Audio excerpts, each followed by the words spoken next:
सुप्रभात देवियों और सज्जनों, मैं कर्नल सोफिया कुरैशी और मेरे साथ विंग कमांडर व्योमिका सिंह आज आपको 6 से 7 मई 2025 की रात 1:05 से 1:30 बजे के बीच भारतीय सशस्त्र बलों द्वारा अंजाम दिए गए ऑपरेशन सिंदूर के बारे में जानकारी देंगे।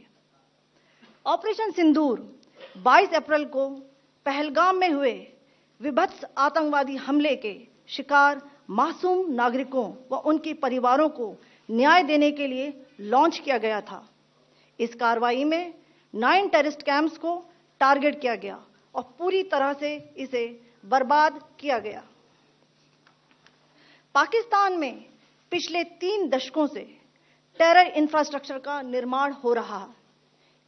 इसमें recruitment, indoctrination centres, training areas व लॉन्च पैड शामिल थे, जो पाकिस्तान और पाक अधिकृत जम्मू कश्मीर POJK दोनों में फैले हैं। Operation Sindoor was launched by Indian Armed Forces to deliver justice to the victims of Pahalgam terror attack and their families. 9 terrorist camps were targeted and successfully destroyed. Over the last 3 decades, Pakistan has systematically built terror infrastructure. It is a complex web of recruitment and indoctrination centers, training areas for initial and refresher courses, and launch pads for handlers. These camps are located both in Pakistan as well as Pakistan-occupied Jammu and Kashmir areas. Some of the well-known training camps are located, as you can see on the screen. They are distributed from Savai Nala in the north, counting to approximately 21, ending at Bhagalpur to the south. इन लक्ष्यों का चयन विश्वसनीय intelligence सूचनाओं के आधार पर हुआ ताकि आतंक गतिविधियों की रीढ़ तोड़ी जा सके, और यह खास ध्यान दिया गया कि निर्दोष नागरिकों और सिविलियन इंस्टॉलेशन को नुकसान न पहुंचे। The selection of these targets for Operation Sindoor was based on credible intelligence inputs and role of these facilities in perpetrating the terror activities. The locations were so selected to avoid damage to civilian infrastructures and loss of any civilian lives. This was done with due diligence, and the camps selected for targeting and their engagement will now be shown to you one by one. POJK के target मैं आपको बताना चाहूंगी। सबसे पहले सवाई नाला camp Muzaffarabad, जो कि POJK के लाइन ऑफ कंट्रोल से 30 किलोमीटर दूर है। यह एक लश्कर तौयबा का ट्रेनिंग सेंटर था। 20 अक्टूबर 2024 सोनमर्ग, 24 अक्टूबर 24 गुलमर्ग, 22 अप्रैल 2025 पहलगाम, इन हमलों के आतंकियों ने यहीं से प्रशिक्षण लिया था। सैयदना बिलाल कैंप मुजफ्फराबाद, यह एक जैश ए मोहम्मद का स्टेजिंग एरिया है। यह हथियार, विस्फोटक और जंगल सर्वाइवल ट्रेनिंग का केंद्र भी था। गुलपुर कैंप कोटली,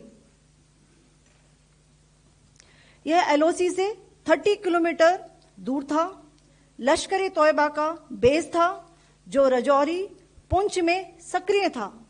20 अप्रैल 2023 को पुंछ में और 9 जून 2024 को तीर्थ यात्रियों के बस हमले में यहीं से आतंकी को ट्रेन किया गया था।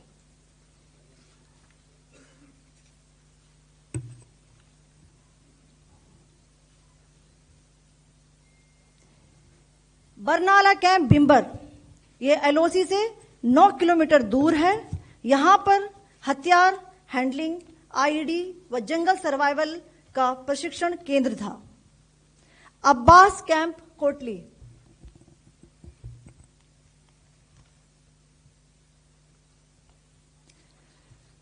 यह LOC से 13 किलोमीटर दूर है। लश्कर तौयबा का फिदाइन यहां तैयार होता था। इसकी कैपेसिटी 15 टेररिस्ट को ट्रेन करने की थी।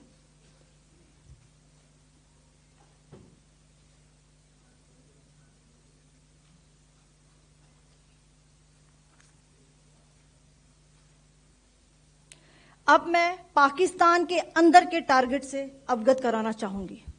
पहला, सर्जिकल कैंप सियालकोट।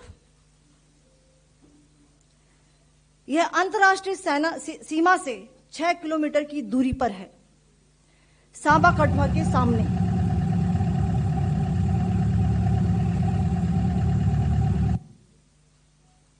मार्च 2025 में जम्मू एंड कश्मीर पुलिस के 4 जवानों की जो हत्या की गई थी, उन आतंकवादियों को इसी जगह पर ट्रेन किया गया था। दूसरा, महमूना जाया कैंप सियालकोट।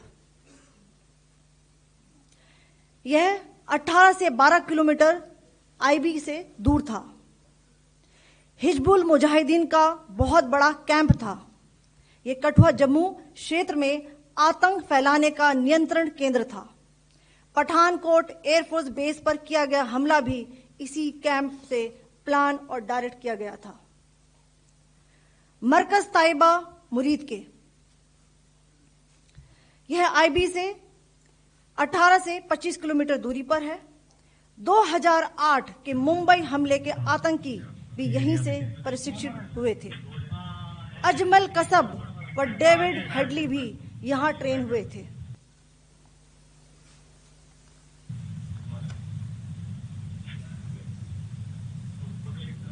आगे दूसरा आया।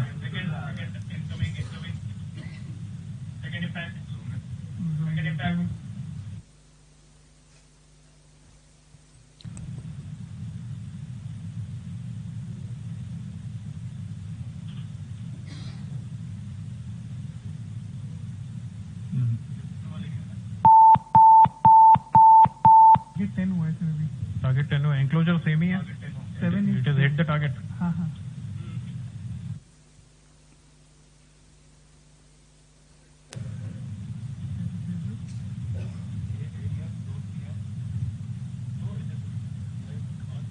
आ गया सर।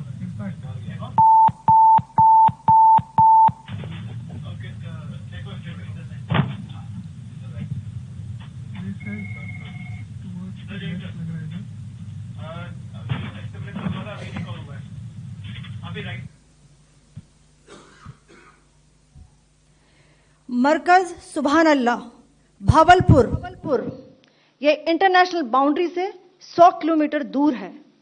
जैश ए मोहम्मद का मुख्यालय था। यहां पर रिक्रूटमेंट, ट्रेनिंग व इंडोक्ट्रिनेशन का केंद्र भी था। शीर्ष आतंकी अक्सर यहां आते थे। मैं आप सबको बताना चाहती हूं कि किसी भी सैन्य ठिकाने का निशाना नहीं बनाया गया और अभी तक किसी तरह की नागरिक क्षति की रिपोर्ट नहीं है। धन्यवाद। जय Hind. The strike on the terror camps were undertaken through precision capability, as shown to you. A niche technology weapons with careful selection of warheads was ensured so that there will be no collateral damage. The point of impact in each of the target was a specific building or a group of buildings. All the targets were neutralized with clinical efficiency, and the results reiterate the professionalism of the Indian Armed Forces in the planning and execution of their operations. No military establishments were targeted. India has demonstrated considerable restraint in its response. However, it must be said that the Indian Armed Forces are fully prepared to respond to Pakistani misadventures, if any, that will escalate this situation. Jai Hind, and thank you very much. Ladies and gentlemen, friends in the media, I ask your indulgence today in view of the fact that this is still an evolving situation. We will therefore not be able to take questions and answers today, but we will come back for more updates and more briefings shortly. Thank you all very much for joining us this morning. Thank you. Jai Hind. जदि आपंक आम भिडी भल लगा तेब आम channel को like, share और subscribe करने को जमा भी भूलु नहीं।